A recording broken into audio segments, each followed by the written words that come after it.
Well, welcome everybody. Welcome in to the Buddhist Biohacker podcast for such a special edition.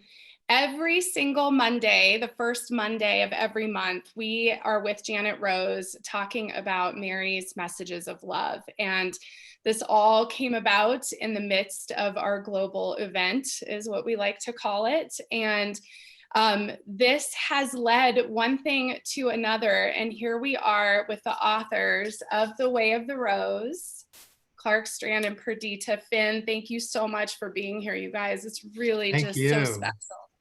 Very happy to be here. Thank you so much.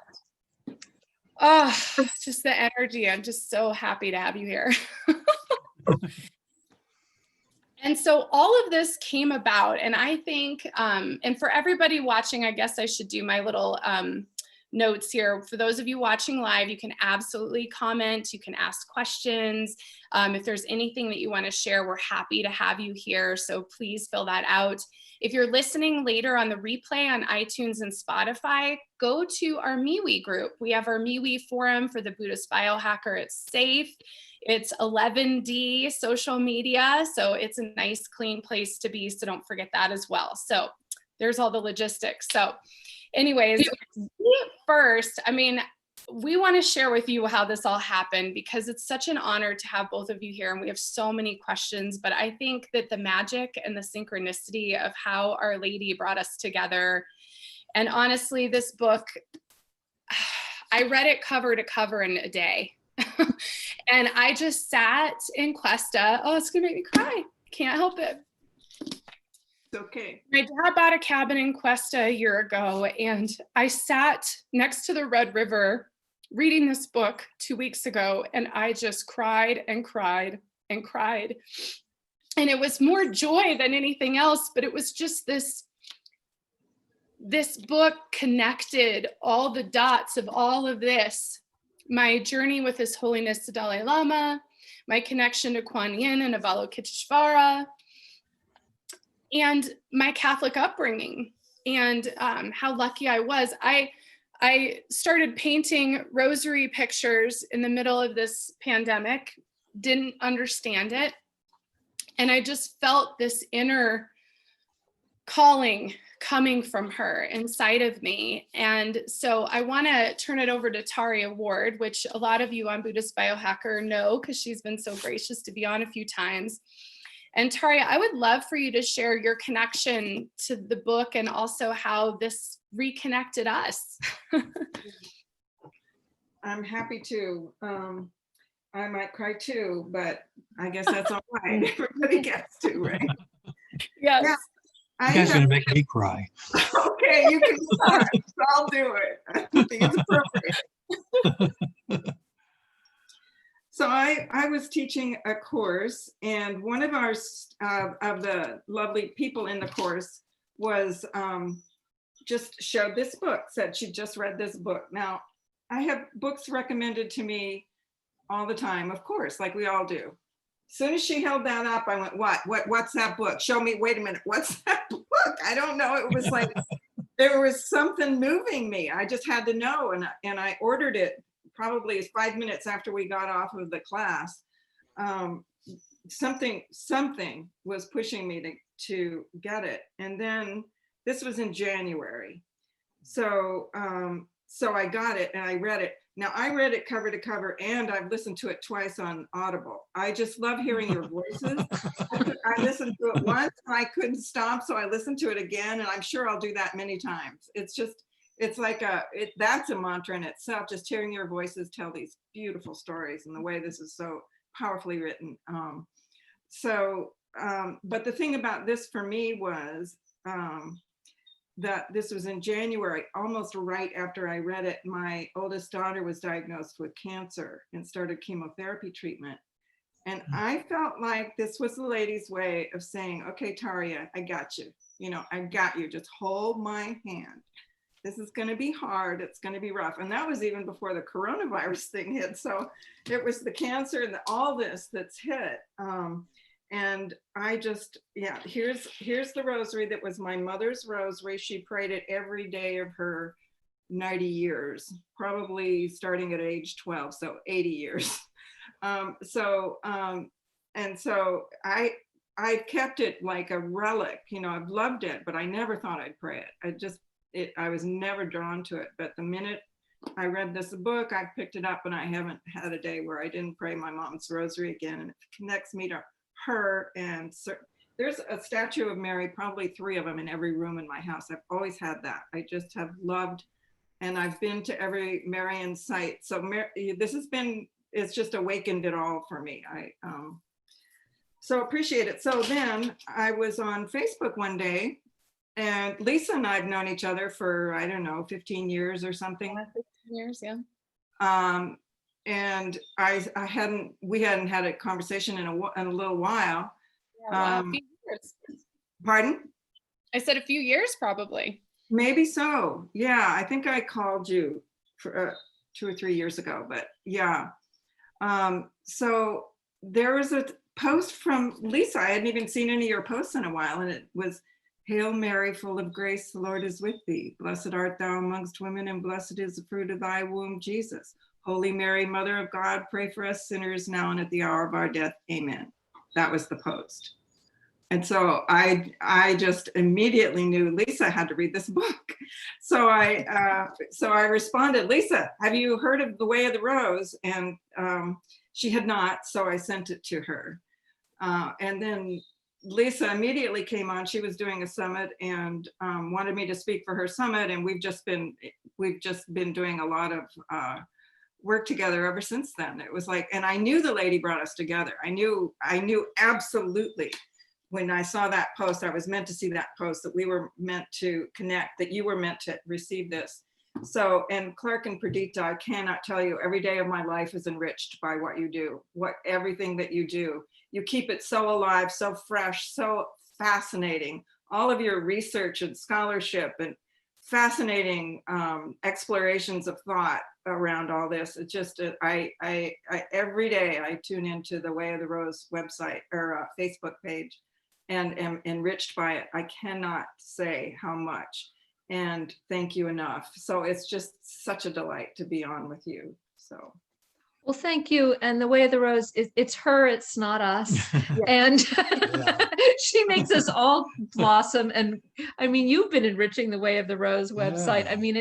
I mean, that's the extraordinary thing, is how she brings everybody into flower. One of our mottos is, you know, we say this isn't religion, it's permaculture, right? Perfect. And it's really true, because there's just so many, you know, we're all just, you know, like flowering in this community. It's really the way of the rose, the way of the flower. And that's everybody her. comes into bloom. She brings people into bloom. Musicians, artists, writers. I mean, you've seen it. It's just really alive. Yeah, it's really alive. I mean, I wish I could just spend all day reading absolutely everything, because there's not one thing I've ever read on it that I didn't just love. I know. We try to read everything. Her lady said at one point, she said when things were starting to really get going, and, well, you know, on Way of the Rose, because we sort of chugged along, you know, for a few years, and then all of a sudden, even before the book came out, things started to grow, word started to spread. And we asked her about it, and her answer was, "I am efflorescing." Which means everything is coming. Yeah. It's that moment, you know, in springtime when suddenly all the flowers are out. Yeah. I am efflorescing. That's what she said. And, you know, that was when I think that when we first began to think of the people on Way of the Rose as roses, really, you know, like people would, you know, join the group, and the next thing we knew, they were telling their stories, and then they were making rosaries and making art and poems and, you know, songs and writing novels and. But I want to hear your story, Janet. Yeah, we have to Speaking go, of Janet. Simultaneously, this Hail Mary post that I posted, I mean, I really felt the density of what was happening with the pandemic. And it really, of all the years, of all the spiritual work, of all the inner work of myself, like this time has just blown my energy field apart. And I really just felt her. I mean, that there's no other thing to say except I felt her. I felt a very clear and direct message to post a single photo of a rosary and to post the Hail Mary. And in the midst of this, enter in Janet Rose, who also has known me the same amount of time. I mean, we started the beginning of all of this 15 years ago, and Janet Rose is a very special story of her visions with Mary. So I'm going to let her share. And that was how we decided to throw this on the YouTube live. So go ahead, Janet. Well, and it's so funny because I was, earlier today, I have a 16-year-old who, is looking at the state of the world right now and feeling that anxiety coming up and, talking about courage. And I told him, it's been a very long since I have put this story out into the world. Probably the last time I did was around the time I was his age, around 16. And so back in 1990, June 25th, 1990, my family, me, my Mexican Catholic mom, and my Rocky Mountain Humanist dad were all in Medjugorje. My mom had been a whistleblower, had, kind of taken on the state on behalf of her clients. I always call her a crusader. And so she felt very, very deeply called to go to Medjugorje. We were part of a Rosary group. Back when I was in middle school, I was raised Catholic, obviously. And we were part of a Rosary group, and someone presented about Medjugorje in March of 1990. And by the end of the week, we had tickets to go. And she had already been to Lubbock on her own kind of spiritual quest, where Our Lady was supposed to have been appearing as well, and some miracles, especially Miracle of the Sun and Rosaries turning gold. So we were in Medjugorje, and one of the visionaries, Yvonne, had a prayer group that met separately from the rest of the visions. And so he would have a separate vision to give to that prayer group. And so they met on Apparition Hill in Medjugorje. And so we were lucky enough that night with us and 250,000 other people to be up on that hill together for their 9th anniversary. And that night, they were, they had said, okay, Our Lady is about to appear, everyone kneel. And if you've never been to Medjugorje, the rocks are so ragged and sharp. They're nothing like what we experience here in Colorado. And so I'm kneeling on these really tough rocks. I'm 12 years old, and everyone's staring at the same cross. People are taking pictures, and the cross starts to disappear piece by piece by piece. And then it comes back, disappears, does that about 8 or 9 times. And then finally it disappeared, and there were 2 hands in its place. Just 2 hands. That's all I saw. And I started to see a little bit of a gold color start to show on the arms. The hands went over the crowd like this and then came back. And someone in front of me stood up. And I am sobbing at this point, and I'm trying to tell them, please get down, please get down, please get down, Our Lady, Our Lady. And I'm 12 years old, and the person in front of me speaks German, and I have no idea how to get them to sit down. So when they finally sit down, I was so hurt because I saw the cross still there. The vision was gone. Mm-hmm. And then it disappeared again. I'm thinking, oh, maybe again, maybe I actually did see this. And instead of Our Lady's hands, the stars moved from the sky and formed a cross. Mm-hmm. And sat there for a beat, and then everything went back. And as they were announcing the vision, they start off in Croatian and they go into all of these different translations. So I'm sitting there and my mom is hushing me. No, be quiet. Just why are you bothering me with this? And I'm tugging at her and I'm crying, Mom, no, I saw this. And I'm trying to tell her. So she heard what I was saying. She just thought I was being super disrespectful.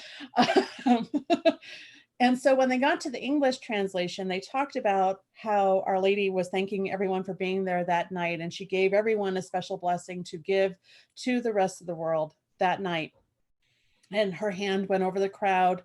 She was dressed in cloth of gold to celebrate her anniversary there. And that she left in a cross of light. And that for me, just like, my mom sat there like dumbfounded for about 5 minutes. And then she said, "What did you say?" And so then I was relating it back to her again. All of us are trying to come down off this little tiny hill. And I can't, like, I'm from Colorado. We know mountains. Uh, and that hill in Medjugorje is a, it's a 20-minute hike. But as we were coming down, my dad is sliding. People who don't even know the language are helping him. The spirit of Medjugorje that night was just so beautifully loving. And I have never felt such an immense and massive amount of love contained in one space, even within skeptics like my dad, who did get to see the miracle of the sun, who did get to see all the miracles that did happen to us external from all of this. But we come back to our parish and we share what happened. And then suddenly I'm thrust into this world of little old ladies asking me to heal them. And I'm 12 years old, just entering puberty, and I have no idea how to handle this. And so what struck me about your book, and I obviously have a very different perspective because I come from a very different world of this. I was immersed in the Marian movement in the Catholic Church for a very, very long time. I got to a point where a now bishop told me, "I'm sorry, I can't really advise you anymore because I haven't seen what you've seen. And you're just going to have to trust your inner guidance because obviously Our Lady is acting through you on some level." When we did end up talking with Father Rene Laurentine, who had done a lot of experiments on the visionaries, hooked them up to EKGs and whatnot. And apparently he had just come back. He was giving a talk in Pueblo. He had just come back from interviewing some kids in Africa about their vision of Mary's hands. And that the message is to be Mary's hands on earth, to serve as her hands in some way or another. And so over the years, that's taken on many different interpretations, but the biggest one being for me, to constantly use my talents and my skills in thy will be done. And so what I loved about the book is that sense of reverence and service. But I think what I certainly struggled with was the sense of community, because I felt so alone for so long. Because when you are in the Catholic Church, people do judge every single thing you do. I felt like I was being scrutinized for every single thing I did. If I did not perfectly advocate for this Catholic thing, if I didn't perfectly advocate in this way, if I didn't perfectly demonstrate love, I had little old ladies in the back who were gossiping about, well, why her and not me? And so I never got to have that sense of community. I never got to have that sense of a rosary group that cares about that full expression, because it was always the call and response. You do that first, someone does the first half and someone does the second half. And my goodness, you get in trouble if you say it in the wrong sequence, if you are saying along. And so for me, being open to the rosary as a way of expression, as a coming back to an original means of expression for me, was really critical as part of this. I made my own intuitive leaps into the divine feminine and seeing Mary well beyond just the figure of this dogma that I had been given my entire life and that had been passed down to me. And what I got to see was and I'm Mexican. And so Our Lady of Guadalupe is quite special to me, quite special to my family. And I started really renewing and seeing that, in appearing to Juan Diego, she was saving these people. She was giving them a connection back to the divine feminine in whatever form that she could muster in order to preserve these people, because that particular tradition, 1531 is when that apparition happened. That has sustained the Mexican people in so many ways that I think is that really just speaks to me and my desire for social justice. And so I became the hands by getting into being a lawyer, getting into public policy, doing that social justice work and connecting with people. And right now I'm really focusing on trauma-informed public policy and how we as a people can create policies that are actually healing for one another, rather than adding more trauma, adding more burden to people's lives, because I identify so deeply with the Black Madonna and I've been through the cauldron. I have been through this sorrow. I have been through this pain, and I am with you 100%. So it was funny. Earlier this year, I quit my job out of a means of self-care, self-preservation. And I didn't know where I was sleeping. I didn't know what I was going to be doing. Lisa kind of randomly popped back up into my radar again, and we started chatting, and we started talking about this, and we remembered my stories about Our Lady. And then all of a sudden, just like, do you want to do a session about this? I'm like, I guess, I mean, I can. And because I have always felt like, you know, my role is to hand myself over to her and let her act through me. And if someone's going to present that to me, I can't say no. I can't say no. I've spent a lifetime, 30 years now, 30 years this 25th, saying yes. And so that the ways in which you all say yes to her on a day-to-day basis, and you allow her whispers to come through, you know, for me, it was always the smell of roses. When I smelled roses, I knew she was talking to me. I knew that's when she wanted me to act. And even if I was scared, even if I felt rooted to the spot, suddenly I found myself standing up, the only one speaking up for justice and speaking up for her people and speaking up for what's right. And no matter what the cost it has been to me. And so I think that was one of the more powerful pieces of this, is that sense of surrender that we have when we know someone's got our back.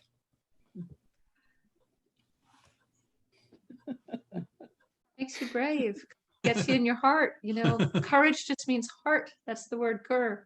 It means living in our hearts. Yeah. And she just, you know, it doesn't feel like even surrender a card, because when your mama's got you, anything is possible. She can lift you up in the air. She can throw you around. It's going to be fun. Yep. Well, and when I read your book a couple weeks ago, I thought of Janet, because she told me for years this story, and I don't think I ever really understood it really. And then I read this part right at the end of part 2 in the book, and it says, "The rosary that you hold in your hands when you pray is attached to everyone and everything else that is. Did you suppose that in taking my hand, you were joining only with another? Do I not have many children and many other hands?" And that was the moment I understood Janet's story. And I think a lot of our own is. Yeah. She says we end with the book, her invitation to everyone is to join her in mothering the world. And that we experience her through each other. And we're invited to join her in that work. And right now we know, we're thinking, you know, so much today about how much the pain of mothers, the courage of mothers, the power of mothers when they join together. How much we need the kind of fierce love of mothers. She has many, many, many hands. She says this over and over again. And Lisa, you probably know from your Buddhist background about the 1,000-armed or 1,000-hand Kanan, right? Yes. You know, hand Avalokiteshvara, which we write about in the book, who has an eye in every palm, right? And so she can see what needs to be done and see where the need is, right? You got to, yeah, There she you go. is. There she is, the very lady. Our lady once said, you know, I'll catch you, she said, but I don't ever know with which hand. I got a lot of hands. She said, if you ask me, because of course we all want to know how, lady, how is it? Which hand are you catching me with? How is it going to be okay? Especially if it gets, you know, if you get very anxious and you're very worried about a particular outcome, you know, you'll want to know how it's going to happen. And she once said, you know, I have a lot of hands. I'll catch you with one of them. But if you ask me to say now which one, she said, thinking like that would drive a woman mad. That will drive a woman mad. She says, I've got so many hands. Trust me, one of them will catch you. And some of those hands are our hands. Yeah, and they are. just as them they've been are yours, ours. Janet's. Mm. And that's her invitation to us. I Yeah. mean, that's how we get to know her. We get to know her by joining her in her work. Mhm.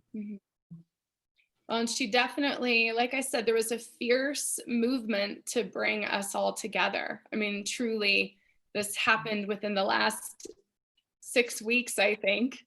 Now you're right near, and it was, you're not far from Taos, right? Quest is close to Taos. yeah, Quest is very close. And what was interesting is, so Taria sent me the book, and I had it sitting on my table, and in the midst of all this madness that it's been, I was like, I know I need to read this, and it wasn't quite time. And then we decided to go to Cuesta, and I thought, this is the time. This is when I'm going to read the book. And I about fell over in the first chapter when, Clark, you're talking about going to Taos.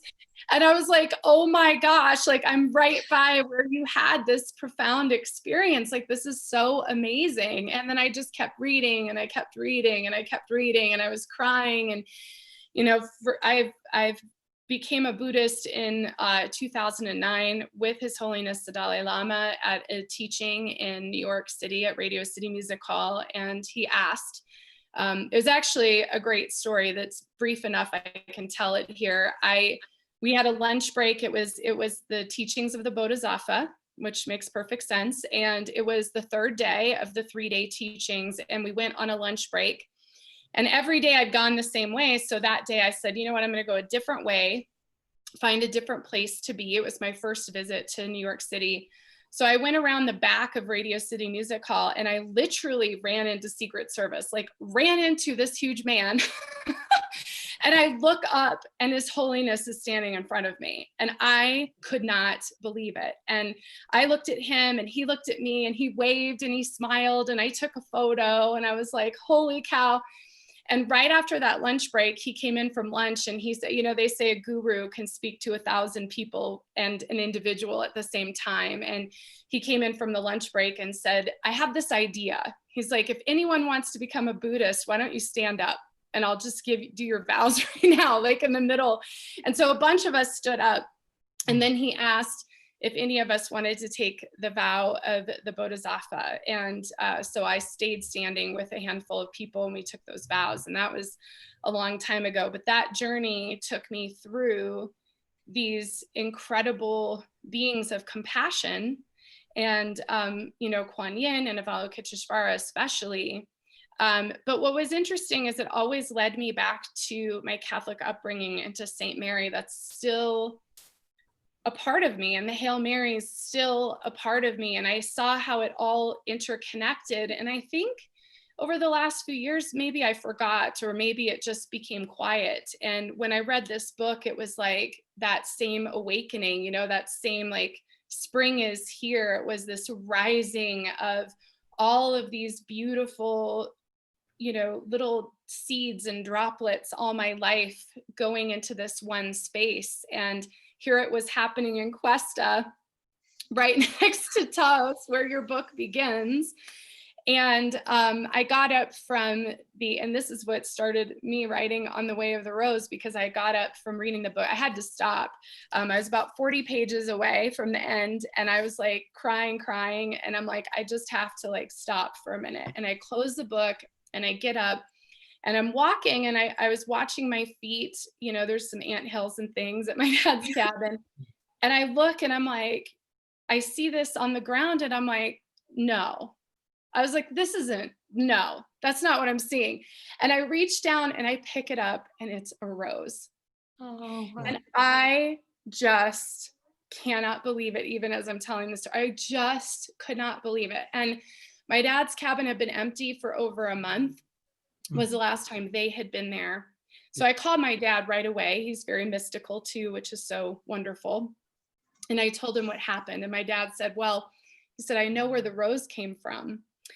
And he said that he had bought my stepmom 2 roses in Iowa for her birthday. And when they came to the cabin directly after, she decided to keep 1 rose, and she threw 1 rose out to where they were starting their garden, because she felt like it was the place to leave it. And so that is what I found right after reading this book from cover to cover. And so it was just such a profound message, and it led us through quite a journey. My husband and I went to Chimayo also while we were there.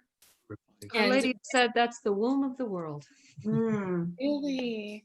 I think it's one of my favorite places in the whole world. It's so beautiful. Like, we just went there and walked around the gardens, and we went into the church, and it's so old and profound, and it's beautiful. Old dirt. You know, Tori, Elisa, you know, I mean, it seems like all of you were, you grew up Catholic? Yes. Right? Yeah. Mm-hmm. You know, it's been quite a journey for us. Neither Perdita and I were raised Catholic. I mean, Perdita has Catholic ancestors, and going back a few generations, I do too. But neither of us were brought up with this. And so we came to the Rosary together, you know, years later after we had already had our kids. But one of the great joys, especially for me, given how completely besotted I am with, you know, all the details of the Rosary, like the physical object and all that. I spent a lot of time studying its history, collecting rosaries. And, you know, every place we've gone, and now, of course, on Way of the Rose, people will come to the Rosary and they will find themselves digging through some old drawer, and they will come up with a rosary that's been used by their you know, their mother, their grandmother, their great grandfather. We met a man who had his great grandfather's rosary, which was brought from Germany and been passed down to the family. They seem to have two things. One, they have the physical object, and it can be so powerful to have those old physical objects.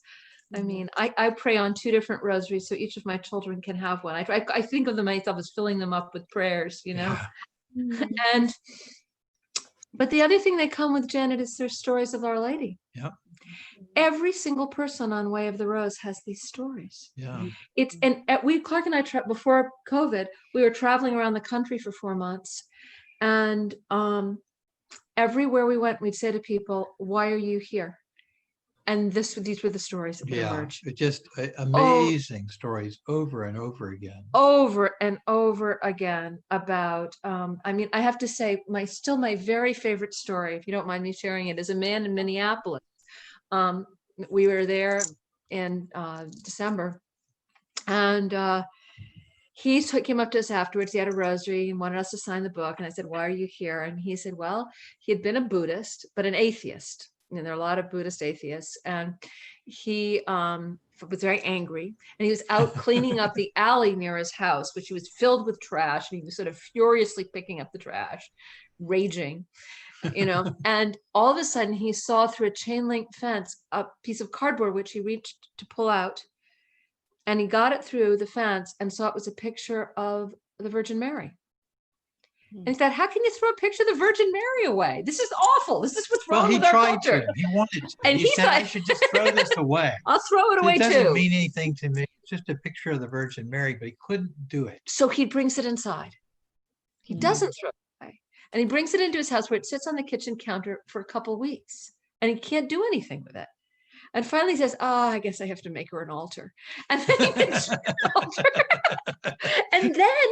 And then he wasn't raised Catholic. He says, I think I need to learn the Hail Mary. Yeah. And so he teaches himself the Hail Mary, and then he teaches himself the Rosary. And this has all happened 10 years earlier. Yeah. And I said to him, and you're still praying the Rosary? And he said, oh yeah, because she answers all your prayers. Yeah, that definitely makes my top 5. And that I think is why people, you know, she calls everybody. She's calling everybody. I mean, she's showing up, whether it's a rose, a picture, a miracle. I love how she's just wonderful. You know, at our book launch in New York City, you know, we read a little bit from the book, and we answered questions and things like that. And finally, someone asked a question of me. They said, well, isn't it like a really special thing to have, you know, to witness an apparition of the Virgin Mary? I didn't even know what to say. So I just sort of stalled for time. I thought, help me, lady. It feels like a trap of some sort. You know? So although I don't think it was asked in that spirit, but it you know, what do you say? So then all of a sudden, and I know Our Lady must have given me this idea, I just had a hunch, and I looked at the room, and purely on instinct, and this was the first event, I said, how many of you are here tonight, specifically for this book talk, because you have witnessed an apparition, heard a locution, experienced a miracle, had your life saved, right? Had a relationship you thought was over, healed by the Virgin Mary. And probably 3/4 of the hands in the room in the room went up. You can see the other quarter saying, I want that, right? Well, And I think you make such a beautiful point about that, because when you do grow up within that church structure, there's a lot of suspicion. How dare you make it all about you? I think is definitely some of what I was dealing with within my own church community. And yet I remember the very first time that Our Lady asked me to stand up was when the church that we were using for our Rosary group, the new priest was assigned, and he decided to move the statue of Mary out of the sacristy and into the kitchen. Yep, that's a common thing, that occurrence. Yeah. And so that was something that, of course, the entire Rosary group was up in arms about, but they were very much like pushing me forward, like, oh, no, it's you. You're the special one. You're the one who has to go do this. And I'm like 13, trying to take on the church structure. And it started really dawning on me that and some of the criteria for the church's approval of apparitions is that it echoes church teachings. It's very narrow. It's very narrow and very complicated for the apparitionists. I mean, Clark and I, of course, are fascinated by the apparitions, have studied them at great length. And it's hard. A lot of people are having apparitions. They're just not being approved by the church. Yeah. Everybody probably knows Edgar Cayce, the famous psychic. Well, if you read his biography, There Is a River, I was so startled to discover that as a young 13-year-old boy, he was out in the woods and a lady appeared to him. And she said to him, "What do you want?" As she said to Clark. And he said, "I want to be a healer." And she said, "Okay." He's a Midwestern Protestant. Yeah. So he just says there was a pretty lady who appeared to me. He doesn't identify her as the Virgin Mary. He doesn't identify her as Avalokiteshvara. He doesn't identify her as a goddess. She's just a lady. And that lady is showing up like that. And the question she asks us, she, had turned to Clark and me, and why we started Way of the Rose on Facebook is, she says, what do you want? What's in your heart? She once said, "I've planted a seed in each of your hearts. What is it?" Yeah. What is that seed? Yeah. What needs to grow there? Yeah. And that's where she brings the miracles out. Yeah. We're living now in the great age of Marian apparitions. There have been more apparitions than anyone can count since 1830, the apparition of the miraculous medal to Catherine Labouré in Paris at Rue du Bac. But those are only the ones that the church acknowledges. Now, we're not even talking about the ones they approve. They approve very, very few, and as Janet said, they haven't even approved Medjugorje. No, they will only approve those that, completely agree with church doctrine, and usually after the apparitionist is dead, or when they're fairly convinced that the apparitionists won't, contradict church doctrine. So, right, exactly. So, but those 500 are only the ones that the church sort of, where the church will sort of look their way, right? Those are only the ones that we know of, only the ones that have been publicized sufficiently to sort of require the church to acknowledge them. There must be thousands and thousands of other she's always showing up. It's what she does. Or more. It's what she does. She shows up. She does. But she does tend to show up prior to some great trial. She doesn't, she told us once, I don't do this for your spiritual amusement, like not here to entertain you spiritually. I'm here basically because you called. Some part of you sensed or knew that you were in trouble, and that you called. And I'm answering your call, and I think that's what she's doing now. Whether she's appearing in Cabejo in Rwanda or in Bosnia before the genocide, or in Portugal before the pandemic. Yep. Yeah. or La Salette before the famine. I mean, it's she has been, and this will be the 9th year of the apparition of Our Lady of Woodstock on June 16th. Yeah. And what are you doing on June 16th? Tell us. Well, here's the thing. Our Lady about 4 years ago gave us a novena for her, Our Lady of Woodstock. It's a 9-day novena with readings for every day, an invitation to pray a full rosary, all 3 sets of mysteries. Each day for 9 days. And we'll be doing that all together on Way of the Rose. Our Lady has told people, she'd say, do it once before you die. You can do it more often than that. Do as much as you want, but she'll try it once. She invites everyone to pray it once before she dies. And she says, you may think of this as my Tibetan Book of the Dead, because the subject of her 9-day novena is the journey of the soul across the long story of deep time. And she retells the story of the world, the 7 days of creation of the Bible, plus the 2 more to come, which she talks and so about. and we'll do that together. And then on the 16th, we had planned on having a festival of the Divine Feminine here in Woodstock, and of course that's not happening. So we're going to do it all online, and everybody can come with art, music, poetry, writing, and I'll be. So a lot more people can come than probably. I mean, we're going to spend tent in the backyard, but that could probably only have held 100 people or so now we'll have 1,000. We can have more than that now. Yeah, I know what I'll I'm make sure doing to to put all this prepare in for the my show. anniversary. What? I know what I'm doing now to prepare for my anniversary, because that 9 days takes me, like, from the 16th takes me straight to the 25th. There you Wow. go. Coincidentally. Anniversary. Coincidentally. Wonderful. That I thank you so much for sharing that with us. Yeah. The details of the novena are up on the website at You can find it wayoftherose.org. there, and we'll be posting them on Way of the Rose beginning on the 8th. I think. On the 8th, it starts on June 8th. Yeah. Well, and I'll get all this in the show notes as well for iTunes, Spotify, Podbean, and YouTube. So no matter how you're listening to this, you'll have a way to connect in and do this as well. I was fascinated. I looked at that information yesterday, and then I was fascinated by all of the information about Joan of Arc.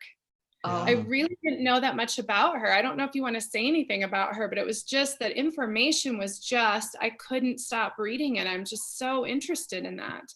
Yeah. Well, this has been a journey for Clark, of discovery for Clark and me in many ways. And when Our Lady first appeared to Clark, I had the reaction. I don't know if when Our Lady appeared to Bernadette Soubirous at Lourdes, you know what her mother did? She slapped her. Yeah. Basically said, snap out of it. So, as your mother did, Janet. So I got I got that role. She didn't actually slap me. But I didn't know what to think.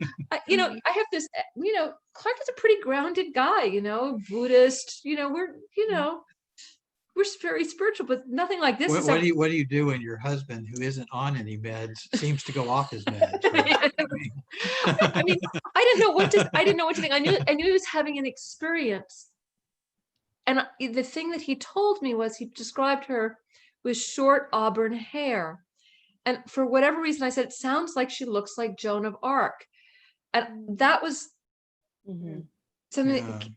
And so I got kind of obsessed. If you had asked me at the time to say who she looked, to compare her to somebody that, I wouldn't have said the Virgin Mary, because I did not identify her as the Virgin Mary. Her that it was only when she asked me to pray the Rosary that I put 2 and 2 together and figured out who she was. And later, of course, she confirmed it. But in the beginning, the only person I could think of to compare her to is Joan of Arc. She had that fire. She had that power and that kind of presence. It was a young girl, but she looked like she could, she looked like she could rule the planet. So I got fascinated by Joan of Arc, about whom I did not know very much. And so I read every book on her. And I read the trial transcripts, and I came as we became very fascinated as well by the Black Madonna. Yeah. And we became friends with Ian Bagg, who was the great researcher about the Black Madonna, who wrote The Cult of the Black Virgin. And he did all the primary research that everyone's built on ever since. And he became a friend of ours. And he too was fascinated by Joan of Arc. Yeah. And we were kind of, there's something going on here. Yeah. And one of the things, you can read everything I've started. I mean, there's a lot to write about her, but what you realize is you're seeing something. The first thing I was so struck by was, this is the only saint the church killed. Yeah. They murdered her. They murdered her, and that the battle she won, she's always, she was the youngest general in history, and she was a woman, and she fought all these battles in France, and she put the hands around. But the real battle she fought was against the church itself. Yeah. And when you read the trial transcripts, what you're watching is this young, extraordinary being take on the institutional church, taking on the whole Holy Roman Empire, the way Jesus took on the Roman Empire. And what you really, and before, one of the things that become, I mean, I could talk for 5 hours about Joan of Arc. I can started 5 hours about this. I won't. I mean, I became fascinated by Joan and her voice, and our world is very much divided by a world post-printing press that we, in a way, we don't think of, that the written word has primacy. But prior to the printing press, we lived in an oral culture. And Joan died before the printing press was invented, and she lived in an oral culture where women could keep secrets. Pass down lore and wisdom. And that's the same culture the Rosary comes from. The Rosary comes from a culture of people who didn't write. And it was women could hide everything right here. They hid it. The mysteries, the beads, the traditions, the symbols. And so you have people, so you go to Joan of Arc's village, and any village in medieval Europe, and people have been living in their villages for thousands of years. They've been living there longer than the Romans have had empire over Europe. They've been living there back to devotion to the great goddess. And different people are coming in, and they're saying, okay, I call her Isis now, I call her Diana now, I call her Mary now, I'll call her whatever you want. She's my mother. But she's still who she is. And she lives in this oak tree, right? Or the beech tree in Jones. Right, a beech tree in Jones. Yeah, they had a very animistic, pantheistic sort of sense that the world was alive and that the lady was in it, right? The lady manifested through. And Joan emerges, and she's like, the interesting thing is the Cathars had been obliterated 100 years earlier. The first genocide was committed by the Catholic Church. And I mean, it's a history of genocide, whether it's in Mesoamerica or whether it's in Europe to begin with. They've got really good at killing people. That's what empires do. And we can't ever pretend they don't. And they wiped out the Cathars, but one of the legends that survived was that Mary Magdalene and Jesus were, Lisa, interestingly, reincarnated. They were like if the Dalai Lama is the incarnation of Avalokiteshvara, Jesus and Mary Magdalene were always being reincarnated as well. And the Cathars believed that you could find them. In fact, there were 4 people who were escaped from Montségur when the Cathars were finally obliterated. And it's often thought that it was the finders who were snuck out, the people who would find the avatars. And so they always said that the name of the avatar of Mary Magdalene, of the Black Madonna, was Jean. And so Joan, so to the people of France, she wasn't just the liberator, she was Mary Magdalene. She was the Madonna. She was the reincarnated lady. I wrote a book called Waking Up to the Dark. The Way of the Rose is part of a trilogy, the Way of the Rose trilogy. Perdita is working on the 3rd book now. The first book is Waking Up to the Dark. And in that book, there's a whole chapter about this this lineage from Paleolithic times down through the Middle Ages, Mary Magdalene, Joan of Arc, down to the present day, all the different manifestations of the Black Madonna from, the myths of prehistory down to the present day. So amazing. I mean, it just really, I'm like taking 100 notes right now, and I'm also getting goosebumps everywhere. I really, Joan is calling, like, I read that information, and just what you're saying here is my message. Like, there's more for me to look at here for sure. There's so much about Joan. I mean, and it's also that 17-year-old girl. She appeared to Clark as a 17-year-old girl. Why does she always appear as a 17-year-old girl? Mm-hmm. I mean, that was a question I had. I mean, and finally, the answer I came up with were twofold. One was having had a 17-year-old daughter. The power of those girls. I don't know if any of their, you have a son, right? Mm-hmm. But Yeah. You have a house full of 17-year-old girls and the roof gets blown off. Yeah. And Boy. I mean, they are powerful.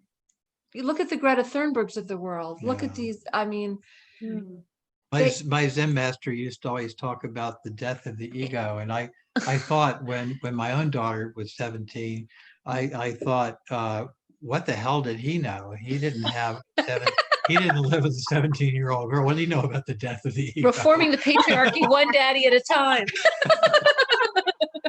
But the other thing about the I don't know about reforming, maybe pulling down would have been a better. But the other thing about the That 17, it keeps going and going and going. It's we not- know she's 26 now and it's not Yeah. stopped. Yeah. in their late 30s. It's just, yeah, it keeps your ego in check. I have three little girls, so I've got a 7, a 9, and a 13. So Oh, Get Lisa. ready. Oh, wait. yeah, I told my husband, I said, God help you when they're all teenagers. I'm like, you're gonna have 4 of us in this house, and it's gonna be way more than you can imagine. I know. And Sophie said, people always say, why did Our Lady appear to Clark? And Sophie always says, well, if he can be reformed, anybody can. Great answer. Well, your Joan of Arc story reminds me of this book. I have to see if I can get it down here. Have you read? I've read this book recently, which is Midwife. Oh, yeah. Yeah, That's it. Go ahead. No, I mean, and also Joan, I mean, why else does she appear as a 17-year-old girl? Because she wants us to be mothers. Mm-hmm. She wants us to be her mother. Oh. She needs a mother too. And Yeah. on Christmas Eve, I frequently find myself thinking of that Madonna, that young 17-year-old girl giving birth in a stable by herself. And she needs a midwife. She needs me there to be her midwife. I mean, it's a strange sensation, I have to tell you, to see a girl who's 17 years old and 17 universes old, right? Inhabiting the same person, right? She's incalculably old and powerful, and you feel like a, flea on an elephant, it's just in the face of her. And yet at the same time, she evokes feelings of great tenderness too. And I wasn't surprised, I hadn't read anything really about the tradition of apparitions, except a little bit about Juan Diego when I was in Taos back in the late 90s. But I knew very little bit about it. I went back to the Nikam Mofua, the original account, and looked at Juan's experience after Our Lady appeared in Woodstock. And I was shocked to find that he called her my girl, which is what I initially called her as well, just because I felt such, tenderness towards her. And he would refer to her as my little girl, my daughter, my lady, but my girl, we call her. He called her my little girl because he felt she was both protecting him and he was protecting her. There's this reciprocity that she has of us. But she evokes that tenderness and that care. It's devotion, really, is what she inspires. Tremendous devotion. Well, it's that leadership through vulnerability. And, and actually that was a big reason why I ended up leaving the work that I was doing. I was doing a lot of work with our local homeless population, and really trying to bring visibility and create some different laws to help in this one little program that they were in. And I remember so many people telling me, no, don't leave with vulnerability, or, your people should never know that you're vulnerable. I'm like, how else are they ever going to learn to trust me? And coming from a mediation background and whatnot, connecting those dots together about that vulnerability, because that is truly what she asks of us with the Rosary, Yeah. is to make ourselves vulnerable, to open our hearts, to open ourselves to trust and faith. That's the And picture of her. She's opening her robes to show you her heart. Yeah. exactly. Not And guarding it. exactly. And it is that boldness and that strength to be able to open that up and say, this is who I am. This is all of my wisdom. This is all the wisdom of your ancients. And here I am offering it to you. All you have to do is ask. Because, you know, and I find that's what I find so compelling too about Our Lady, is that she always waits for your consent on some level. She'll keep poking at you. And she, you know, even if you say no to this opportunity, the next one she's going to poke at you again, and she's going to poke at you again until finally the timing is right and you feel worthy of accepting that. And I think that that is what can be so difficult for people, is feeling like you're worthy of Our Lady. And that is really truly what her message has always been for me, is that no, everyone is worthy. You are all my children. I am here to protect all of you, She even doesn't from leave each anyone other. out. She leaves no one out. No Yeah, one. because there's no separation. And I think it's that illusion of separation that we have been sold on for years and years and years, centuries, that is the most destructive for all of us. And what I found most compelling about your book is how you connect that back to the environment and back to climate change and back to all of the ways in which, you know, that relationship, that initial broken relationship of the audacity to think that we can control nature, Yeah. has then spilled over into this audacity of being able to control people. You And know, which is literally exactly what is happening right now. And I think what people are waking up to right now is What that we do, broken relationship. what we do to the earth, we do to women, we do to each other. Mhm. Yeah. It's you know, Taria was mentioning in the beginning about the you know the various, the history of the Rosary, the various Rosary lore, facts, and things like that that we talk about on Way of the Rose. And one of the most interesting things about the Rosary, you mentioned separation, is that the medieval people did not experience themselves as outside of the garden of the Rosary. Like, they didn't have to get to it. You know, that pendant that we have on the Rosary today is a fairly modern invention, right? Like the beads that lead to the loop. That was added fairly late in the game. Originally, you just started with in Our Father with the mysteries, you were already in it, because these medieval people, they experienced themselves as being in the enclosed garden of the world, Our Lady's garden. They were born within it, they died within it. They were never really separate from it. And I discovered a really curious thing. You know, when they first started to create these rosary centers, those center medallions with Mary, now if you look at them, Mary is always face up. But if you go back to the first center medallions they made during the early 19th century, they're reversed. So that if you look at it, if you hold the rosary the way most people hold it today, it looks upside down. And I looked at it for the longest time and I couldn't figure it out. I said, why are the medallions on these earliest rosaries upside down? And I thought, oh, the rosary wasn't a thing to them. It wasn't an object. It was the world. And so if you think about it, if it's right to make it right side up, you have to experience yourself as being inside of the beads, right? You have to be standing inside of that circle. There can't be any separation. So there are all these little tells and all these secrets that are hidden in the beads themselves and in those traditions that have been passed down for generations by our ancestors. So we won't forget them. I found it so very wonderful. I can't even remember where it was, where you were relating back a story, a medieval story of you know, the garlands and the garlands that are woven of the roses, and it harkens back to a story that comes from my family. In it, it's a knight who is about to go to the Crusades, and he used to bring roses to Our Lady every single day and was sad that he was not going to be able to. So then she taught him the rosary, and for every prayer that he said, a rose fell out of his mouth. And she showed him that all he needed were the prayers in order to give that devotion to her on a daily basis. And I remember we had experienced a suicide at my Catholic school. Actually the year after my vision, sorry, I didn't even realize I was going to even bring this up. But he was actually my carpool, and he took his own life. And I remember we brought my mom in, and she brought in all of these roses and all of these carnations, and she had all of us say the rosary and put a rose down for every single prayer that we said. And we built our own garland of rosary on the ground in the little tiny chapel of our Catholic school. And it was the most single healing moment I had ever experienced in a group like that before. Wow. You know, it's funny, last night I was at a funeral, and the rosary became the way of conducting the funeral. Yeah. And it was for people in another age. It's one of the things that's amazing is we've lost easy access to ritual. It kind of got taken away from us.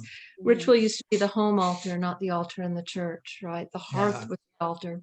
Yeah. And everyone had their own statues. And people and women could conduct the ceremonies that we needed, and men, and the elders could conduct the ceremony. We didn't have to go outside of the home for those ceremonies. Right.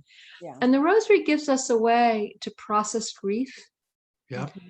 help people die, to bury them, helps us birth people. I mean, there are 3 sets of mysteries in the rosary: the mysteries of birth and raising children, the mysteries of dying and loss, and then the miracles of rebirth and reunion. Yeah. And we can be reborn into a world of magic and miracles. And so I often call it's like a DIY, ceremony kit. It is. If you really play with it. Well, and those of you who've read Way of the Rose, know that, in her last, the last chapters of the book are all just Our Lady speaking. It's just her. Last chapters of the book. And then the very final of chapters, she compares the rosary not just to a DIY kit, but also to a medical kit, right? For repairing the world. For repairing the world, Yeah. right? Talks about your leaders, speak of surgical strikes, right? Which is a weird way of, pairing a medicine with an act of war. She says, I speak about a surgical repair. So the rosary is like, it's like a way of repairing the world, starting with our own souls, our own homes, our families, our friends. I love that you suggested, Perdita, when I just read your post yesterday about the novena that's coming up, but I love that you suggested that we all read all of her messages in preparation for that novena. So I really think that's a really brilliant thing to sort of walk into that novena with having taken in and absorbed what she's had to say all this time.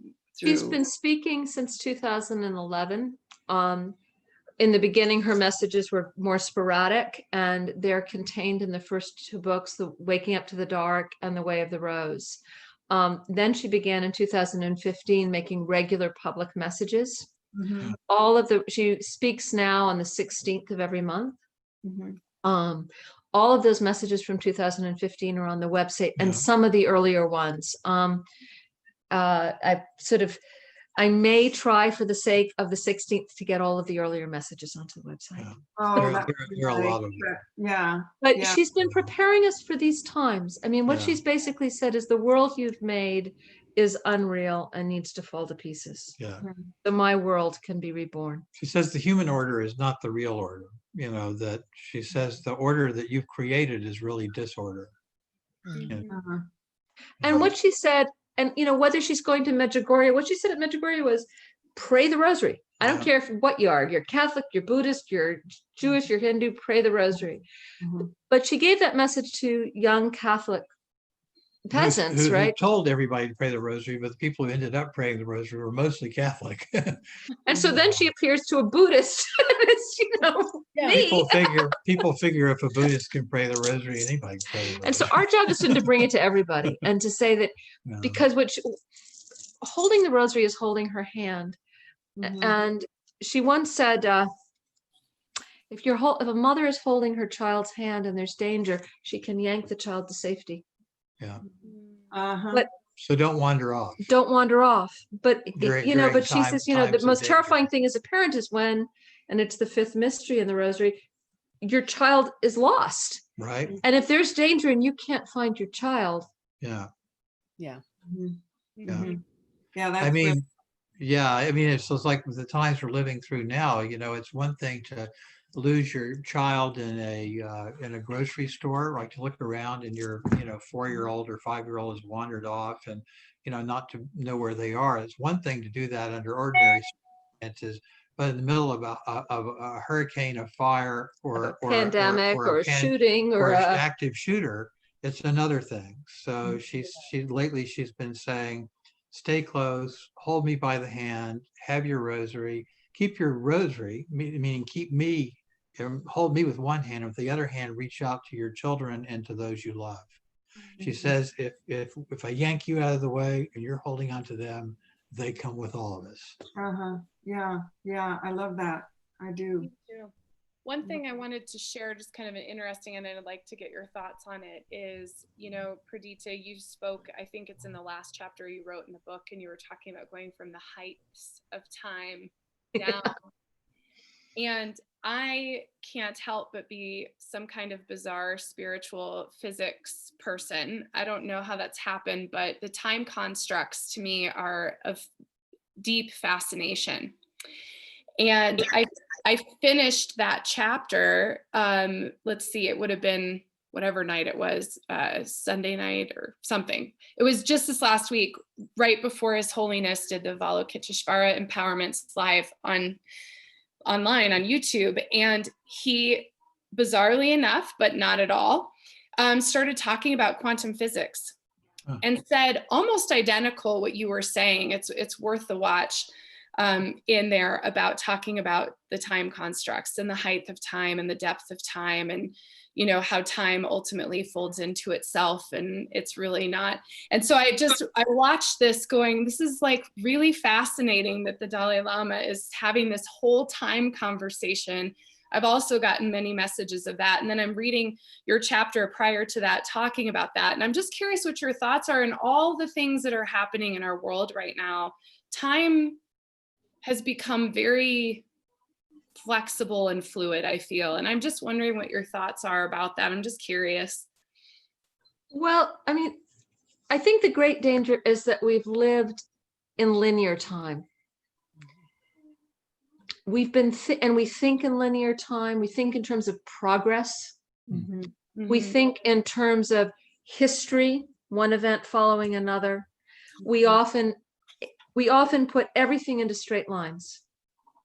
Our history, our own life, our beginning, middle, and end. Evolution we think of it as a straight line, maybe ascending, maybe descending, but straight. And what Our Lady said is time and space are folded over each other in an origami that's so complicated you can't even begin to think about it.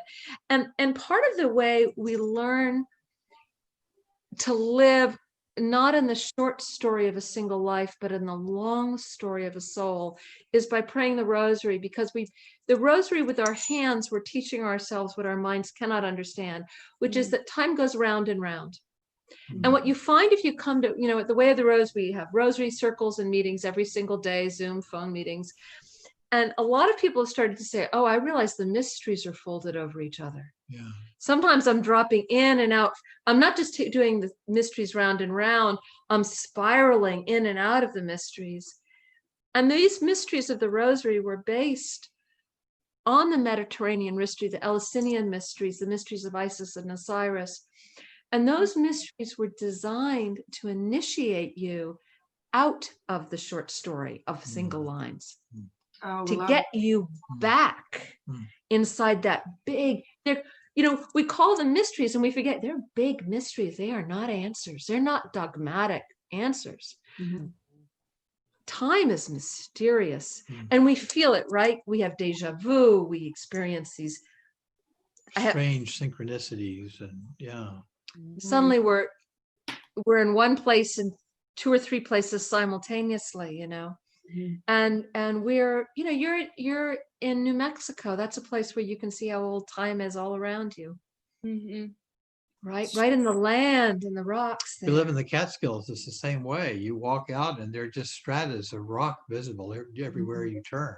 Eons, oceans. Yeah. Mhm. There is a town just to the south of us where you can go and find starfish here in the Catskills, starfish fossils just on open rock face, just a few miles from here, from when this was an ocean bed. And when we stand on the ground, and Our Lady often said, she said, "You don't believe in me." She said, "Don't worry about believing in me. Nobody has to believe in me." She said, but she said, "Take your shoes off and go outside and stand on the ground." She said, do you feel me? Oh, nice. Right. There, pick your foot up, put it down. Am I there? Yeah. I've got you. Yeah. You're standing on me. Mhm. And but the depth of time can be very, very terrifying when we live so exclusively in one life. Yeah. My whole next book is about this. And I've heard plenty of people over 50 say, "Well, I know climate change is bad, but at least I won't be around to see the worst of it." Oh yeah? Oh, yeah. What world do you think you're going to be reborn into? Yeah. Oh yeah? I mean, we're not going anywhere. Yeah. We're not going anywhere. Well, I think what the hope that comes at that for me, and I have definitely experienced past lives at some point. Maybe July is our July summit. I'll talk about some of that history for me as well. But one of the things I have recognized is that in healing wounds in this lifetime, we are healing wounds in these past lifetimes as well. And that's the paper fold, right? That Our Lady said there are places where things go right through all your lives. And for example, this is I think my partner is watching right now, but he and I have spent 12 years discovering all of these different ways in which in our lifetimes that we have been torn apart from each other over and over and over again. And I went through a very, very difficult time where I was outed by a Republican blog, just drama, political drama. And it was the only time in my life I ever rejected Our Lady. I put all of my rosaries in a box. I put all of my statues in a box. And I said, you know what? I'm going to still do the calling. Why are you not protecting me? And when I asked about that very specifically these past couple of weeks in reading your book, one of the things she told me is I had to get you off that course because otherwise you were just going to be repeating the same thing. And you would have run, you would have been in danger, and I can't have you in danger right now. And that for me was, okay, that was the message I was not ready to hear. Yeah. When all of that happened, because the trauma of it was just so deep.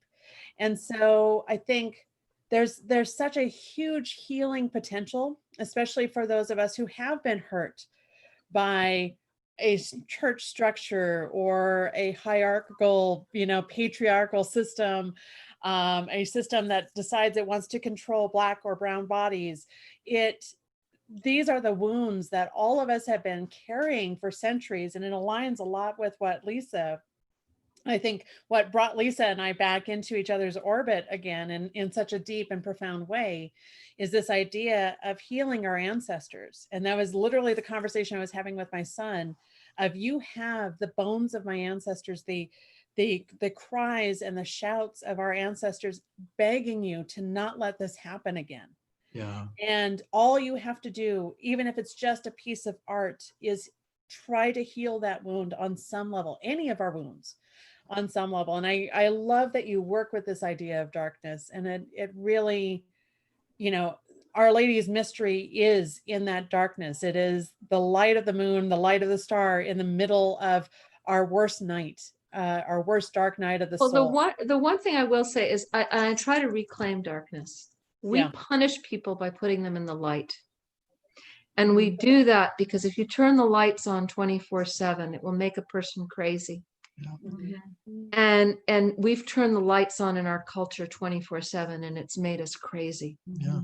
And darkness, seeds grow in the darkness of the earth. Babies grow in the darkness of the womb. At nighttime, the darkness takes us into the dream world and to the ancestral world. And darkness is rich, fertile, loving, feminine, and beautiful. And the demonization and the making of the dark pejorative has allowed us to abuse women, Black and brown people. It's been a concerted effort. Yeah. I mean, Clark wrote a whole book about this called Waking Up to the Dark, which is about the Black Madonna and the need to reclaim. If we're frightened of the dark, we're frightened of our souls. We're frightened of earth, we're frightened of women. And we're frightened of dirt. Yeah. And Chamayo, it's the land of the holy sacred dirt. It's where, you know, and how do we, to enter the ancestral mystery again, where anything is I mean, that's those dark Madonnas. Is sometimes I'm worried, I'm more scared of the bright night of the soul these days. Our fluorescent lights, I'm interested in darkenment. I'm interested. I want to know. You know, we've done the boys have controlled the game for a long time, and the light has been controlled for a long time, and women's and the dark mysteries of women's bodies has been demonized. And you know, the light and the dark they're the literal light and the dark. You know, the billion-watt culture we live in now, where the lights are always on, right? But it's also light as information, right? We live in an information saturated age, media saturated age. I had a realization some years ago that I used to think of the Rosary as an alternative media, right? Because, you know, you start to pray it, and it's like a book, but it's not written down. It's not a written book, right? It's a book that lives on your lips. So it's like an oral tradition, oral culture. It's a storytelling culture because the mysteries tell a story, right? And it even has a kind of an inner cinema, right? Because you can imagine the scenes of the mysteries as you pray them, right? And relate to them. But then I thought, no, it's not that. It's an alternative to media. To all media, right? It's just the opposite of that hyper lit culture that we live in. It's a dark, numinous place where you can trust and where you don't have to know everything and you don't have to control everything or predict anything, right? Where you can enter into the sort of the healing, maternal, soft and loving presence of that dark, when you can let the mind go dark and rest in your mother's arms. One of the things we realized, you know, as young parents, as you know, children aren't scared of the dark. They're scared of being alone in the dark. Yeah. Yes. They're in bed with you. If they're in bed with you, no child is scared. Yeah. No child will be afraid of the dark if he's there or she is there with his mother or father. And your mother is the dark. Yeah. That is nodding and crying and nodding and crying. Janet and I connected years ago because of Pele and Hecate and Kalima and Durga. Right. Beings. And the shadow, I mean, I'm a Scorpio psychic. You can't get any more diving into the dark than that, probably. And then I found Tibetan Buddhism, which, you know, has its journey into the shadow as well. And I just think, you know, just everything you're saying is so incredibly beautiful and just really so much of what we need not need, what we want to accept and embrace during this time so that we can go forward. I read, I think it was Mary's message from May in The Way of the Rose, where she talked about, I think what happened was in May or April, there were multiple messages for multiple years. And one of them talked about everything being taken away, but that man would remain. And it's much of the messages I've been getting in my meditations as well, which is our mother, Lady Gaia, Mother Earth, will continue on, but it is about the extinction of the human race and being able to save human beings to live at one with our great mother and to come back to the soil and to come back to the animals and the trees and the stars. And that time piece, I had this thought the other day that, you know, you talk about linear time, and I think, you know, when are we going to go back to looking at the stars and the sun and the moon telling us what time it is? I mean, that's how I live now. I do have Zoom reminders for all my Zoom meetings, but I don't know why I'm sharing this, but I really want to share this thing I wrote. I mean, it wasn't me that wrote this, of course, it's spirit, but it just is so much of what you spoke to, Perdita, and so much of what I read. I just really am deeply connected to this time thing. And this came through me just for the month of May. Time is not linear. It does not exist in a fifth dimensional and beyond timeline. Instead, small spirals of DNA are swirling in light fractals. We ride this DNA. It feels as though the roller coaster takes us up and down, but we are actually always headed upwards towards ascension. We are swirling and shifting in alternate realities, different lifetimes, and other planetary dimensions. You exist in this reality on a timeline, and that timeline is heading somewhere. Ask yourself, what is the timeline that is the highest of my soul's potential? And it goes on from there, but that's so much of what you're talking about. There's just this flowing and movement, and I just love how you connected that to the Rosary and that round space. And every time you go around, it's just a little bit different. It's just a little different. Different. It's a spiral, not a circle. Yeah. Yeah. I'm intrigued too, as I'm hearing this conversation about the darkness, thinking that that when she appears, she often is telling the people she appears to about the dark things ahead. Yeah. That they're, you know, about the troubles. And it's like Troubles. trying to walk us through that style of darkness, or those times. And I feel She like never that calls it darkness. She'll call it troubles. trouble, right? Yeah. Troubles. Trouble time. She often uses the image of a storm. You know, she says in one of her messages in the latter portion of the book, she talks about a great wind coming, and she says that the storm that is coming is bigger than the weather of any particular region. This storm will cover the world. It's the way she climate change and very It's actually consistent with Medjugorje too. I Very. think as the unconscious. It's like this eruption of the unconscious that comes at times like this. And that is its own sort of kind of darkness, where the light of reason, the light of things making sense, or in any way being able to describe. But I feel like she's consistently preparing us for that sort of eruption and how to be. She comes to guide us. You know, when this all began for us, you know, life wasn't made easier. You said, Janet, you know, we lost our jobs. We were freelance writers. We lost our main client.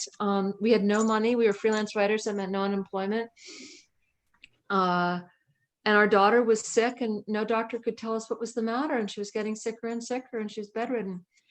And it was as if Our Lady took everything away and said, now I'm going to teach you what an economy of prayer looks like. Yeah. And she did. And she did. Yeah. We kind of had And no now choice. I feel like, oh, we've had 9 years of learning to navigate really rough stuff. I'm thinking, you know, Lisa, right near you is our first, in Santa Fe, our first Way of the Rose member. We have no idea how she found us, but the great fairy godmother of Way of the Rose is Sabin Bailey, who lives in Santa Fe. And, you know, Sabin is dealing with cancer right now and found out she was losing her home yesterday. But Sabin just said, yeah, I could feel this coming. Something else is coming. Something else is coming. And by the end of the day, there was a house waiting for her. Oh, and it was watching her navigate what would, you know, it's no fair. I've got cancer and I'm getting evicted. You know what I mean? She didn't go into that space. She went into the space of prayer and openness. Lady, what next? Where are we going with this? She said to us a few years ago, she said, I don't deal in SOSs, which panicked us at first because, you know, we're always we're all about SOSs. Sending out SOSs. What do you mean, lady? That's frightening. We thought that's what you did. But as she always does, she's very playful with language, and she loves to overturn expectations. So she said, no, that's not what I mean by SOS. She says, I don't deal in single outcome scenarios, right? I don't. That's true. Say that again. Scenarios. Wow. She says your prayer can be answered, but if you decide ahead of time how it's going to be answered, you're limiting the power of prayer. In many ways, your prayers can be answered. Now, sometimes she's very funny about this. Like there was a woman who had been through a terrible divorce. Her lady guided her through the divorce at every step of the way. Her husband was a very powerful corporate type with, you know, incredible lawyers at his disposal. And, you know, she just wanted to get her fair due and enough money to live and, you know, for recompense for the years that she had sort of, you know, stood at his side while he rose the corporate ladder. And she made her way through that with the right judges, the right lawyers and everything. And then after a year or two, she said, I really want to fall in love. I want love. Her lady said, fine. So she met somebody, he wasn't the right guy. And she started getting this poverty mentality. And her lady said, no, that's not the way. It's not that. I will send you a man. I'll send you another man. I'll send you another man, another man. You said who you like. You decide which one you like. It says, sticking them like butterflies. You don't like this butterfly. I'll send you another butterfly. There's no limit to the butterflies I've got to send. Just be ready. Think about what you want. Think about what you want and choose one. Well, so that's what the happens. single outcome scenario. Yeah, I get Right. No single outcome. Yeah. A lot of ways that prayers can be answered. That's amazing. Well, that's a great segue into my last question. I can't believe we could talk for hours and hours. I feel we're running out. I have a feeling we're going to just have to do this again. I would love to do this again. This would be great. I would love to have you guys back on. And Clark, I would love to have a completely separate conversation about Buddhism because I just that's great. I've looked at all your stuff and I'm like, oh my gosh. But I will say that I have a book of poems called Now is the Hour of Her Return, which are poems in celebration of the Divine Mother and her form as Kali. Coming out. Yes. And a lot of those are, you know, inspired by Our Lady. And so, you know, that's sort of like stands midway between the apparition and Buddhism. There's a lot of sort of going back. Oh my gosh, sign me up. I'm going to be getting that before we're done today. But my last question is this, and it's exactly what you're talking about with the SOSs, but I read your book and I closed it before I walked to see the rose and I was crying and I thought, man, I think I'm going to pray. Because one of the things that you talked about in the book is asking for what you want. And in fact, Tari and I had a whole conversation about this with Julie Hoyle a few weeks ago on another podcast. And that was really, really hard. Of all the chanting and all the meditation, and all the stuff, I thought, my God, am I a martyr? And then Janet wrote to me, we had this whole conversation about it. And I want to talk about that and talk about, you know, her messages, because it was really hard to sit and say, what does my heart really want? And what would I pray for if I'm going to pray? Because it's a very different thing than any other thing you could do, I think. Well, I never, you know, in all my years of Buddhist practice and even after my Buddhist practice, practice, doing other meditative style practices, the Jesus prayer, so on. I didn't have any experience of praying for anything, no experience of like petitionary prayer. And even when Our Lady, that August, 10 weeks after the initial apparition, she woke me in the middle of the night and said, if you rise to say the Rosary tonight, a column of saints will support your prayer. And, that's when I knew who I was talking to. She invites you to pray the Rosary and makes promises based on whether you do it or not. It could only be the Virgin Mary. So I had a Rosary, and I taught myself the Rosary on a whim 10 years earlier. So I started praying it. 10 days, 12 days, something like that, around 2 weeks passed after that. And I was getting up every night to pray the Rosary. But I was saying it like a mantra, right? I was doing it like, my Buddhist style of practice. And I would enter into that real meditative sort of place. And I was walking on, I think the 14th night, and Our Lady like waylaid me. She was there on the road. And she says, you haven't prayed for anything. Is there nothing you want? And I was dumbfounded by that question. I mean, it's the simplest question in the world. What is your heart's desire, right? What do you want? What do you want? It should be the easiest question to answer, but I had never thought of it before. And I always say half jokingly, it's the only time she seemed genuinely pissed off at me. Like I'd been praying the Rosary for 2 weeks, and she was like saying, what is this to you? Like, what are we doing here? Are you going to be intimate with me? Are you going to tell me your feelings or not? She's like a girlfriend complaining that I wasn't telling her, how I felt about things, right? So it really threw me for a loop. And I very quickly decided that this was the question that I had to answer. And it's one of the things is, if you explore it, is the culture does not want us to ask what we want. It wants to tell us what we want. It wants to tell us what we should want. In the form of capitalism telling us 1,001 desires that aren't ours. Yeah. Or it wants to replace that with an agenda, a patriarchal agenda, Right. And it's very hard for institutions to keep their power when people have joy.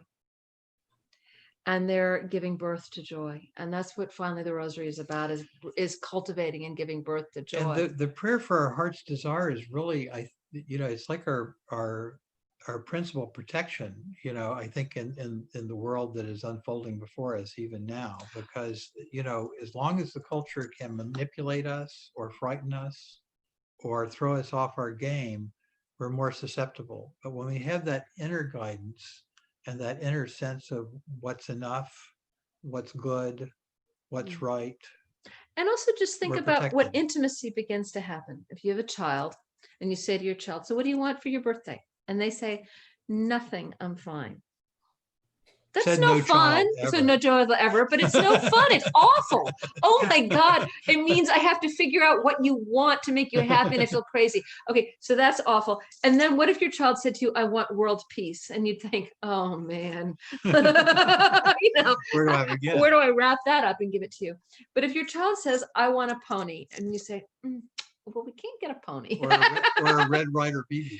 I can't get you a pony, but I can take you to the farm and you can have a horseback riding lesson. Right. Or I can get you a stuffed pony, or you know what I mean? Or I can find the place we can go visit the ponies every afternoon. You can begin to have a relationship and an intimacy. That's nice. And one of the ways, and so it becomes a conversation with Our Lady. And it's also suddenly, find yourself, and get this to anyone listening, the most powerful question you can ask yourself in the middle of a difficult situation is, wait a minute, what do I want here? What do I want? Not what should I want, but what do I really want? And we can also ask that of other people. Like, if we're fighting, in a marriage, like, wait a minute, what do I want? Do I want to win? Do I really want to win and crush Clark? Or do I want Sometimes. Well, and as a mediator, I used to have to ask, Sure. especially couples, you know, who are fighting over $80 of child support. Like, what is that $80 really going to do for you? What is driving that need for that $80? Is there something else that we could do to get at the emotional satisfaction that is going to come out of that? And so that's how that looks in a practical way. And like Lisa, I think I had so much difficulty with that question. I had to put it down for like 3 days after I got to that part of the book, because my calling and my relationship with my calling and how it was interpreted for me is, you belong to Our Lady. She is going to use you in whatever way she needs to, and your needs will be provided for. But this is not about want. This is about service. And so that is how I have, you know, spent the last 30 years, is in bearing, you know, boiling down to its absolute necessity, what I need, and just trusting that she's going to take care of my needs. But this idea of asking for what I want, you know, is so coded and so destroyed by this idea of original sin, and you're not even allowed to ask for what you want. You don't deserve that. You're not even worthy. And I wrote down a prayer that we used to do, you know, between the decades of the Rosary, and I'm sure you guys have been the prayer of Fatima. Right. I don't do the prayer of Fatima. Right, exactly. But we want to talk about a corrupted apparition. It's like, it's in there every time I try to do this. And it is about this idea of not being worthy of the promises of Christ. Right. And, you know, and that's embedded throughout all of the theology, all of the culture around this. And so, you know, for me, what I found refreshing about the book too is this idea is breaking that. And I know part of the reason Our Lady gave me the book is because, you know, she wants me to work on it. all of us. Right. And so what do we want as a species? Yeah. Right. And for me, you want to win as a species? Yeah. Right. You know, for me, it's about enacting this vision of a world where we are not harming one another through our laws and through, you know, this is just my little slice of the pie. And that's where I want to spend my energy. But at the same time, you know, asking for something for myself, you know, and having these thoughts in the back of my head of, yeah, I want to bring my soul family back together again. I want to do this and I want to do that. And I want that to all be a part of my calling. That is the only thing I've asked of Our Lady is, you know, to bring me the right opportunities to Janet, can I tell you a story? Realize my full potential for her. Let me tell you a story. So my daughter had been sick for a really long time, and we don't have any money, you know, and everything. But I really like home and family are very important to me. So it's Thanksgiving and everyone's here for Thanksgiving. And my niece sits on the couch and it collapses. Like her butt goes to the ground. Okay, it's done. I have repaired this couch for 20 years. I have put covers on it. I have done it and it's done. It is smashed. And I don't have a couch. And a couch for me is the living room. Do you know what I mean? And the living room space and my children and the kids have made forts on this couch and we don't have any money. So I go to the lady, I'm praying for a couch. I'm not praying. I'm like, I gotta have a couch. How are we gonna get a couch? Right. Yep. So she and I have a game together. Okay. This doesn't sound like a heart's desire prayer, right? In a lot of ways, it's just a couch. And yet what happens is, so we go to the local thrift shop, you know, where they have furniture. And I think, God, there are really a lot of ugly couches in the world. You know? I mean, man, who knew there were so many ugly couches? Who knew I had feelings about a couch that would be so And big? then you went through periods when you thought, maybe I'll settle. Maybe I'll settle. Maybe I'll get the really ugly couch, and then I wouldn't. I think maybe the really ugly couch is really what I deserve. Maybe that's why I deserve an Maybe ugly I deserve couch. an ugly couch. I can do something with the ugly couch, and I couldn't do it. And then I started to say, lady, can't you bring me some more money so I could buy a really nice slip-covered pottery barn couch? Maybe this is a money problem. I went through all this with her. Like we were talking about this like once or twice a day, right? Okay, For so we go to, months. so we're taking our daughter, we have to drive her to doctors, you know, because she's going to the doctor all the time. And we always pass the Tibetan thrift store, Right. where the local Tibetan monastery has a thrift store. I And find I that have to say, awesome. And it's really kind of a funky, dirty thrift store, and everything's outside Oh, under yeah. tarps. It's really, it's And really, my daughter always wants to stop, and I always say, no. no, it's No. like literally kind of a bottom feeder thrift store. I mean, it's at the bottom of the building. The Tibetan center, this very glitzy, glossy, state-of-the-art Tibetan center is above it, and down in the really dank, moldy basement area is It's really done. It's gross stuff, and it's funky, just gross. It's really funky. It's funky. just gross. And my daughter always says, "I want to stop," and it's a control issue between us because we're always late for the doctor or we're late for an appointment. or No. therapy. Yeah, a lot of times there's therapy. Okay, family so one day therapy. she says, "Mom, that's it. We have got to stop at the Tibetan thrift store." I said, "Oh, all right, we'll stop." We stop at a car is pulling up a truck, and they're unloading a slip-covered Pottery Barn couch. Right. I saw And new. Brand new. It's never been that used. some second homeowner in the Catskills has decided doesn't go well with the wallpaper. Okay, and I say to them, Wow. "How much is the couch?" And I'm expecting them to say some exorbitant sum, because right, and they say, "Well, we'll give it to you for $90, but we'll But throw we'll in, deliver it. but we'll deliver But it we'll and deliver remove it." your old couch." Yeah.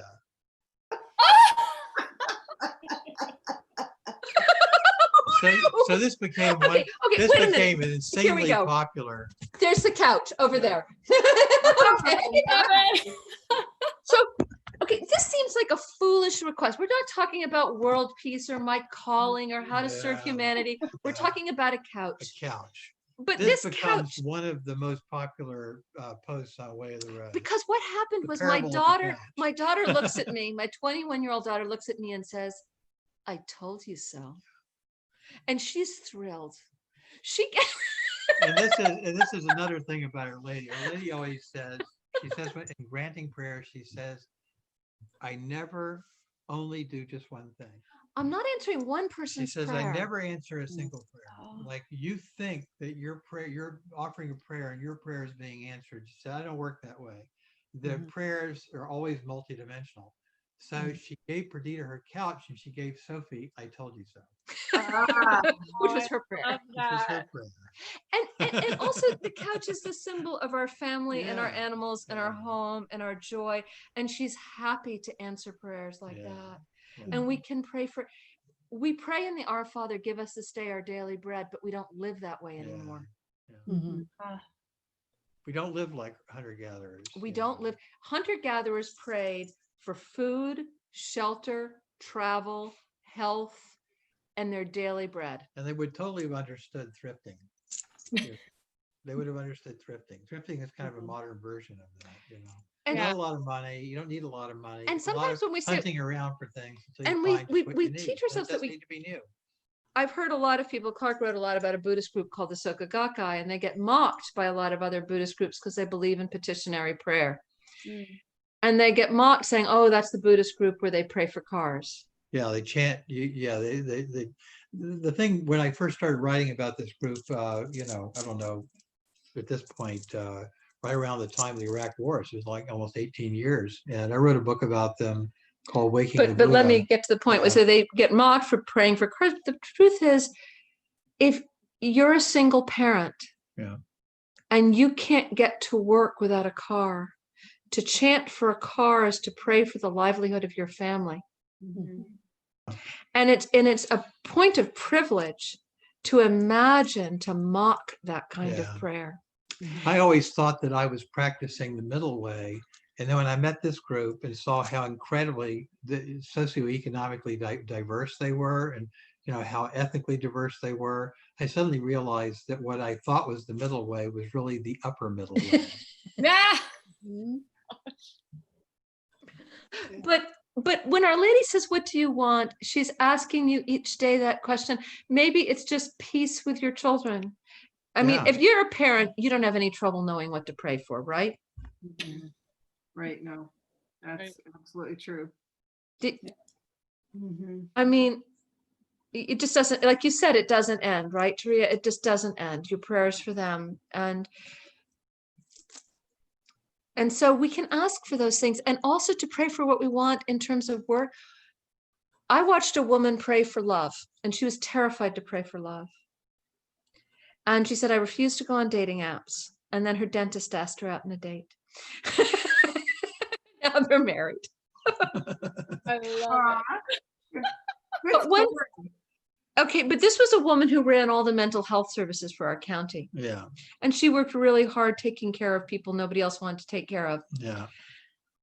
When she got joy in her life, when she had love at home, her work became a different thing. The joy that flowed to her flowed through her to our community. Oh. Mhm. When we are centered in our joy, when I've got a nice couch to sit on at the end of the day. Covered with cat hair at this point, and, you know, like you saw our Cocker Spaniel. He's Well, just then you like- know it's loved. But it only costs Walking, $90, that's so I right. don't have to worry about all the That's right. animals on it. That's right. That's it. Yeah. But the thing is that when we have joy, joy is a river we step into that flows to us. If we deny ourselves that river of joy, it can't flow through us to others. Yeah. So ask what you want, claim it. Our Lady's just waiting to give you your pony. You know, My Little Pony. Look. right there, my little pony. Oh my gosh, that's a perfect way to end, I think. Is on that. It absolutely is. Perdita, you can tell you're a writer. You speak so eloquently. I love it. Thank you. I cannot thank you enough. I'm humbled and honored and moved and everything to have both of you here with us today. And I do hope you get to come back on and talk more with us on Buddhist Biohacker. I'd love it. There's so many things. I mean, Yeah. just in this one book, not to mention the other books that are now on my list, but there's so much within that. And in this time that we live in, it's so important that Mhm. we understand and accept and find ourselves in the midst of all of this, I think. And so Clark and Perdita, thank you so very much for being on today. I mean, Thank it's just you. been an absolute joy. And Taria and Janet, I love you both so much. And I thank you for coming on and being a part of this as well. Our Lady brought all of us here today and quickly, fiercely. So, you know, we'll continue to do what she asks. And I'm going to practice asking for what my heart desires, because that's new for me. And all of this Together. Yeah. All Yes, we'll work on that together. And thank you to everybody who's been watching and listening in. We will have everything on the show notes, how to connect in with the novena coming up, how to find the Way of the Rose, how to find the website, how to find the Facebook group. All of that will be up there for everybody. And you can continue the conversation on MeWe.com. If you go to the Buddhist Biohacker Forum, we can continue to talk about this there. And I think that's all I know. We have more guests coming up on Wednesday and Friday, Wednesday, Thursday, and Friday. Holy mackerel. And thank you guys again, truly. Just Thank you. It's been such a pleasure. Oh. It's so nice And to thank have. you for the community that you guys have brought together in such love and leadership and joy and simplicity. It is really wonderful to see so many people connecting on this subject. So thank you all, and thank you all for being a part of this community. Thank you, Janet. What a wonderful conversation. Janet, where in Colorado are you? I'm in Denver. Lisa and I are both in the same city. Oh, well, you know that there's a great Way of the Rose group in Boulder. I did not know that. That's great. Oh, fun. We were there. Yeah. Wonderful, wonderful Way of the Rose circle. Great. Huge Way of the Rose group. Really big one of our biggest groups. Yeah. Oh, wow. thank you. That's great. I'll We're going definitely up to the Boulder connect with them. bubble. Oh, thank you everybody so much. Thank you. Go ahead, Taria. Thank You you. guys say you want to say anything? I just wanted to say thank you to all of you, and thank you, Lisa, because you do so much work to create a forum of all this amazing conversation, and I just so admire you. And so thank you to Clark and Perdita and Janet too. I just wanted to say thank you. Thank you. Well, Thank you, our everyone.